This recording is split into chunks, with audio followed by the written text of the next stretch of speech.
পরপর আপনাদের সাথে আমি কয়েকটা রেসিপি শেয়ার করেছি। চিকেন চপ, আলুর চপ, চিকেন কাটলেট। আজকে আপনাদের সাথে শেয়ার করব আলুর কাটলেট। চলেন এক নজরে দেখে নেওয়া যাক।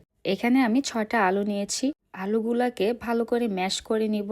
ম্যাশ করা হয়ে গেলে দিয়ে দিব পরিমাণ মতো লবণ, তারপর দিয়ে দিব ভাজা জিরার গুঁড়া হাফ চা চামচ, ধনিয়া গুঁড়া হাফ চা চামচ, চাট মশলা হাফ চা চামচ, তারপর দিব ম্যাগি ম্যাজিক মশলাটা একটা প্যাকেট, আর 1 টেবিল চামচ কর্নফ্লাওয়ার, ধনিয়া পাতা 1 টেবিল চামচ, 2টা কাঁচামরিচ কুচি আর একটা বড় সাইজের পেঁয়াজ কুচি, দিয়ে দিব হাফ চা চামচ চিলি ফ্লেক্স। সব কিছু দিয়ে ভালোভাবে ডোটাকে মাখিয়ে নিব। হাতের মাঝে যেন একটা সফট ভাব আসে সেই পর্যন্ত মাখতে থাকবো। তারপর এখানে আমি 2 টেবিল চামচ ময়দা নিয়েছি আর পরিমাণ মতো লবণ দিয়ে কিছুটা পানি দিয়ে একটা ব্যাটার তৈরি করে নিব। আমি যে আলুর ডোটা করেছি এখান থেকে একটু একটু করে নিয়ে শেপ করে নিব।